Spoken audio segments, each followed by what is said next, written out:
Hello everyone, welcome to my YouTube channel. आज जो मैं आपके लिए टॉपिक लेके आई हूँ it is regarding the class 12th और एक नीट के बेस के लिए भी आप इसको पढ़ सकते हैं। ठीक है, तो वो चैप्टर है cell structure and functional unit of life. तो क्लास 11th में भी ये चैप्टर है और 9th में थोड़ा बहुत बेसिक है। तो यहाँ पे सेल के बारे में हम आज डिस्कस करने वाले हैं कि एक्चुअल में सेल होता क्या है, सेल कैसे बेसिक हम यहाँ पे आज पढ़ेंगे। ठीक है, डिटेल में भी इससे रिलेटेड वीडियोस आएंगे बट फिलहाल हम पढ़ेंगे इसके बारे में थोड़ा बेसिक। ठीक है, चलिए स्टार्ट करते हैं अपने लेक्चर को। तो फर्स्ट ऑफ ऑल हम जानेंगे कि सेल होता क्या है। So cell is the basic structural and functional unit of life. तो यहाँ पे कुछ टर्म्स आ रहे हैं कि जो सेल है वो एक स्ट्रक्चरल एंड फंक्शनल यूनिट। इसका मतलब क्या हुआ स्ट्रक्चरल और फंक्शनल यूनिट का? इसका मतलब ये होता है कि कोई भी एक स्ट्रक्चर बन रहा है तो उसके लिए भी सेल ही फंक्शन कर रहा है, और कोई भी फंक्शन हो रहा है तो भी उसका सबसे स्मॉलेस्ट यूनिट क्या है, वो है सेल। ठीक है, एक सेल फंक्शन करेगा तभी जा करके पूरा जो बॉडी होगा वो फंक्शन करेगा, क्योंकि जो सेल होता है, सेल ये बेसिक यूनिट होती है और यही सेल मिलकर के बनाते हैं आपके टिश्यूज, और यही टिश्यूज मिलकर के बनाते हैं ऑर्गन, ऑर्गन मिलकर के बनाते हैं ऑर्गन सिस्टम, और ऑर्गन सिस्टम जो होंगे यही मिलकर के बनाते हैं हमारी पूरी body. I hope in terms से आप अवेयर होंगे। 9th क्लास में आपने ये बेसिक पढ़ा ही होगा, ठीक है, बट एक बार मैंने आपको फिर से बता दिया है। हेंस इस तरह से पूरी बॉडी का फॉर्मेशन होता है। तो बेसिक यूनिट अगर बॉडी बनने की बात करें तो भी उसमें क्या है, सेल ही है, और अगर हम बात करें फंक्शन की तो उसमें भी कौन है, सेल ही है। ठीक है, तो दोनों में ही काम कौन कर रहा है, सेल कर रहा है। I hope it is clear to every one of you.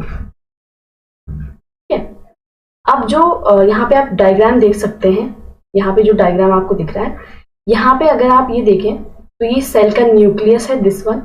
ये आपके जो है सेल के जस्ट आफ्टर, हम डिटेल में भी इन ऑर्गेनल्स को पढ़ेंगे, सेल ऑर्गेनल्स बोलते हैं, ईआर है ये। ठीक है, और ये आपको दिख रहा है, ये है गोल्जी बॉडी, और गोल्जी बॉडी के आसपास ही आपको क्या दिखेंगे, वेसिकल्स दिखेंगे जिसमें कि प्रोटीन कोट होकर के मूव करता है, और ये आपको दिख रहा है माइटोकॉन्ड्रिया। तो ये क्या है, सारी ऑर्गेनल्स सेल के अंदर है। ठीक है, अब डिस्कवरी की बात करें अगर, तो सेल की डिस्कवरी की थी, जो साइंटिस्ट थे सबसे पहले वो थे रॉबर्ट हुक। रॉबर्ट हुक ने सेल की डिस्कवरी की। ठीक है, और किस में इन्होंने डिस्कवर किया, तो इन्होंने कॉर्क में डिस्कवर किया। ठीक है, डेड था ये, आप डायग्राम में देख सकते हो, तो इस तरह का उनको दिखाई दिया। ठीक है, तो ये डेड था बट ये लिविंग नहीं था। तो सबसे पहले लिविंग सेल की अगर बात करें तो फर्स्ट ऑब्जर्व और उसको डिस्क्राइब किसने किया, लिविंग सेल को? तो लिविंग सेल को सबसे पहले ऑब्जर्व और डिस्क्राइब किया एंटोन वेन ल्यूवेन हॉक ने। ठीक है, ये साइंटिस्ट थे जिन्होंने, क्योंकि रॉबर्ट हुक के टाइम पे जो माइक्रोस्कोप थे वो उतने ज्यादा वेल डेवलप नहीं थे, बट बाद में क्या है, वेल डेवलप माइक्रोस्कोप आए, और जो एंटन वेन ल्यूवेन हुक है उन्होंने लिविंग सेल को देखा, ऑब्जर्व किया। ठीक है, अब आती है सेल थ्योरी। तो सेल थ्योरी है क्या? तो जब सेल डिस्कवर हुआ उसके बाद कुछ हमेशा जो है डिस्कवरीज होती रहती है, नया नया एक्सपेरिमेंट होता रहता है। तो एक साइंटिस्ट थे माल्थियस स्क्लेडेन, इन्होंने ऑब्जर्व किया कि जो प्लांट्स हैं आर कंपोज्ड ऑफ सेल्स, कि जितने भी प्लांट्स हैं वो क्या है, सेल से कंपोज्ड है, सेल से मिलकर के बने हुए हैं। ठीक है, और फिर जो थियोडर स्वान थे 1939 में, उन्होंने कहा कि जो सेल्स है, सेल्स हैड थिन लेयर, कि भाई ये जो सेल्स हैं इनके पास एक थिन लेयर है, और हमें पता है उस थिन लेयर को हम क्या कहते हैं, प्लाज्मा मेम्ब्रेन। तो उसी की वो बात कर रहे थे। He also found that plant cells have a cell wall, और साथ ही साथ उन्होंने ये भी पाया कि जो प्लांट सेल्स हैं उनमें सेल वॉल भी प्रेजेंट होती है। मतलब सेल की थिन लेयर तो प्लाज्मा मेम्ब्रेन है, लेकिन प्लांट सेल में एक और जो है लेयर है वो है सेल वॉल। ठीक है, ये स्वान ने बताया था। उन्होंने एक हाइपोथेसिस दी कि जितने भी जो एनिमल्स हैं और प्लांट्स हैं are composed of cells and cell products, यानी जितने भी एनिमल्स और प्लांट्स हैं वो सेल से मिलकर के बने हुए, या सेल के जो प्रोडक्ट्स हैं उनसे मिलकर के बने हुए। तो फाइनली जो स्वान थे और जो स्क्लेडिन थे, इन दोनों के ऑब्जर्वेशन के बेस पे जो है एक सेल थ्योरी बनी। तो सेल थ्योरी को फॉर्मुलेटेड किसने किया था? स्क्लेडिन एंड स्वान ने, ठीक है। और फिर इस पे आगे और इसको जो है बोल सकते हैं इस थ्योरी को और मॉडिफाई किया जो साइंटिस्ट थे 1855 में, वो थे रुडोल्फ वर्चाउ। रुडोल्फ वर्चाउ ने 1855 में क्या कहा कि जो सेल डिवाइड होते हैं और जो नए सेल्स फॉर्म होते हैं ये पुराने सेल्स से ही होते हैं, प्री एग्जिस्टिंग सेल्स। क्या कहा इन्होंने?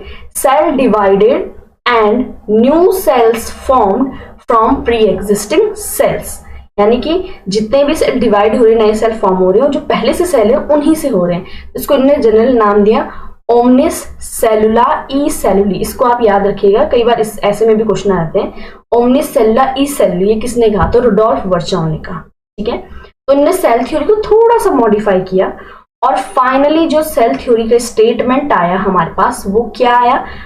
All living organisms are composed of cell and products of cell. ये किसने कहा था? स्क्लेडिन एंड स्वान ने। इसी में थोड़ा सा मॉडिफाई करके रुडोल्फ वर्चाउ ने दूसरा स्टेटमेंट क्या दिया कि all cells arise from pre existing cells, कि भाई जितने भी सेल हैं वो कहां से अराइज हो रहे हैं? जो सेल पहले से हैं उन्हीं से बन रहे हैं, ठीक है। तो ये सेल थ्योरी के स्टेटमेंट। तो फाइनली हम सेल थ्योरी आज की डेट में जो पढ़ते हैं तो उसमें हम पढ़ते हैं कि all living organisms are composed of cell and cell products, यानी जितने भी लिविंग ऑर्गेनिज्म हैं वो सेल और सेल के कुछ प्रोडक्ट से मिलकर के बने हुए हैं, और जितने भी सेल्स हैं वो प्री एग्जिस्टिंग सेल से ही अराइज करते हैं, वहीं से फॉर्म होते हैं, ठीक है। तो this is whole about the cell theory. अब थोड़ा सा एक ओवरव्यू देखते हैं अबाउट द सेल। तो सेल में जैसे साइटो, ये आपको दिख रहा है सेल का डायग्राम, ठीक है। This is our cell. आपको इसमें दिख रहा होगा कि ये जो सबसे आउटर मोस्ट वाली मेम्ब्रेन है, ये लेयर, इसको हम क्या कहते हैं? सेल मेम्ब्रेन, या फिर इसका दूसरा नाम भी होता है सेल मेम्ब्रेन का, दैट इज प्लाज्मा मेम्ब्रेन, ठीक है। प्लाज्मा मेम्ब्रेन भी हम बोलते हैं। तो किसी भी नेम से आपको कंफ्यूज नहीं होना है, प्लाज्मा मेम्ब्रेन या सेल मेम्ब्रेन कुछ भी बोल सकते हैं। तो इसका फंक्शन भी हम बाद में डिटेल में पढ़ेंगे, ठीक है। अभी थोड़ा जान लेते हैं, ओवरव्यू हम ले रहे हैं। और ये जो है ये आपको दिख रहा है, दिस इज न्यूक्लियस, जिसमें कि हमारे डीएनए वगैरह सब प्रेजेंट होंगे, ठीक है। ये जितने भी आपको ब्लू कलर में दिख रहे हैं, ऑल दीज आर राइबोसोम्स। तो राइबोसोम को क्या कहा जाता है? इसको प्रोटीन फैक्ट्री कहा जाता है सेल का। प्रोटीन फैक्ट्री क्यों कहा जाता है? क्योंकि यहीं पे भी जितना भी प्रोटीन है उस प्रोटीन का फॉर्मेशन होता है, तो इसीलिए इसको जो है प्रोटीन फैक्ट्री कहा जाता है सेल का, ठीक है। आई होप कि आपको ये क्लियर होगा, ठीक है। न्यूक्लियर मेम्ब्रेन, इसको डिटेल में भी हम राइबोसोम को भी पढ़ेंगे, ठीक है। न्यूक्लियर मेम्ब्रेन जो न्यूक्लियस की मेम्ब्रेन है, ये न्यूक्लियस है और इसकी जो ये मेम्ब्रेन है, लेयर है, इसी को हम न्यूक्लियर मेम्ब्रेन कहते हैं, ठीक है। जिस तरह से सेल की मेम्ब्रेन को सेल मेम्ब्रेन या प्लाज्मा मेम्ब्रेन कहते हैं, ऐसे ही न्यूक्लियस की मेम्ब्रेन को न्यूक्लियर मेम्ब्रेन कहते हैं, ठीक है। और जो साइटोप्लाज्म है, ये आप जितना भी देख रहे हो, ये पूरा साइटोप्लाज्म है जो आपको फेस कलर में दिखाई दे रहा है। तो साइटोप्लाज्म क्या होता है? ये एक तरह का फ्लूइड होता है, ठीक है। एक तरह का फ्लूइड होता है, थिक फ्लूइड होता है, जिसमें कि जितने भी सेल ऑर्गेनेल्स हैं वो प्रेजेंट होते हैं, ठीक है, और अपना अपना फंक्शंस करते हैं, ठीक है। तो थोड़ा सा डिटेल में जरा एक बार साइटोप्लाज्म को थोड़ा बहुत देख लेते हैं। वैसे तो मैं आपको बता चुकी हूँ। Cytoplasm a semi-fluid matrix where cellular activities and chemical reactions occur। Cytoplasm वो एरिया, मैंने कहा fluid like area, semi fluid बोल सकते हैं हम, ठीक है। बिल्कुल फ्लूइड भी नहीं है, सेमी फ्लूइड टाइप है, जहां की जितने भी सेलुलर एक्टिविटीज है, यानी सेल्स की जितनी भी एक्टिविटीज है वो होती है, साथ साथ कुछ केमिकल रिएक्शंस भी यहाँ पे होती हैं सेल में, सेल की, ठीक है। राइबोसोम का एक फंक्शन ये है कि इसमें कोई भी मेम्ब्रेन नहीं होती है, चाहे प्रोकैरियोटिक सेल की बात करें चाहे यूकैरियोटिक सेल की बात करें, ठीक है। और जो राइबोसोम से कहां कहां पाए जाते हैं, एक तो देखो साइटोप्लाज्म में, आपको डायग्राम में भी दिख रहा होगा, दूसरा क्लोरोप्लास्ट में, थर्ड वन माइटोकॉन्ड्रिया में, एंड फोर्थ आरईआर यानी रफ एंडोप्लाज्मिक रेटिकुलम में। जो एंडोप्लाज्मिक रेटिकुलम हम पढ़ते हैं फर्दर वो डिवाइड होता है 2 पार्ट्स में, rough endoplasmic reticulum and smooth endoplasmic reticulum. तो रफ एंडोप्लाज्मिक रेटिकुलम में पाया जाता है राइबोसोम। तो ये आपको याद रखना है क्योंकि प्रोटीन फैक्ट्री कह रहे हैं, तो इसका मतलब क्या हुआ कि प्रोटीन कहाँ कहाँ बनता है? प्रोटीन बनता है साइटोप्लाज्म में, ठीक है, बन सकता है, राइबोसोम है क्योंकि राइबोसोम ही बनाएगा, क्लोरोप्लास्ट में, माइटोकॉन्ड्रिया में, आरईआर में, ठीक है, यहाँ सब जगह बनता है। अब कुछ सेल ऑर्गेनेल्स ऐसी होती हैं जिसे हम कई सेल ऑर्गेनेल्स डिटेल में पढ़ेंगे आगे, जैसे ईआर यानी कि एंडोप्लाज्मिक रेटिकुलम। साथ ही साथ हम पढ़ेंगे गोल्जी बॉडी, गोल्जी बॉडी। हम ये सारे टॉपिक डिटेल में पढ़ने वाले हैं अपकमिंग वीडियोस में। हम पढ़ेंगे प्लास्टिड के बारे में जो कि प्लांट सेल्स में मिलता है। साथ ही साथ वैक्यूल, लाइसोसोम,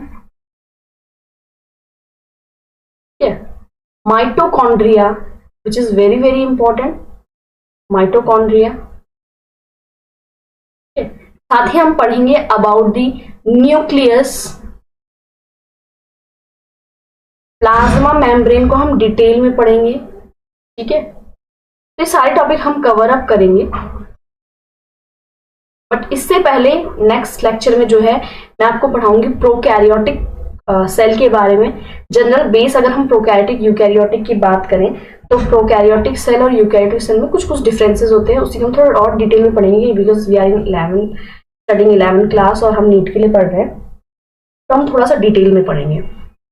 जैसे हमने सेल पढ़ा तो सेल के डिफरेंट स्ट्रक्चर होते हैं, सेल का अपना कोई एक शेप, फिक्स शेप नहीं होता है, फिक्स शेप इसका नहीं होता है। हम नहीं कह सकते कि सेल इसी शेप का होगा, सेल्स डिफरेंट शेप होते हैं सेल के। देखिए जैसे अगर हम बात करें आरबीसी की, तो आरबीसी कैसा होता है? बाइकॉन्केव, आरबीसी। ऐसे ही अगर हम न्यूरॉन की बात करें तो न्यूरॉन कैसा होता है? न्यूरॉन का स्ट्रक्चर कुछ ऐसा स्ट्रक्चर होता है,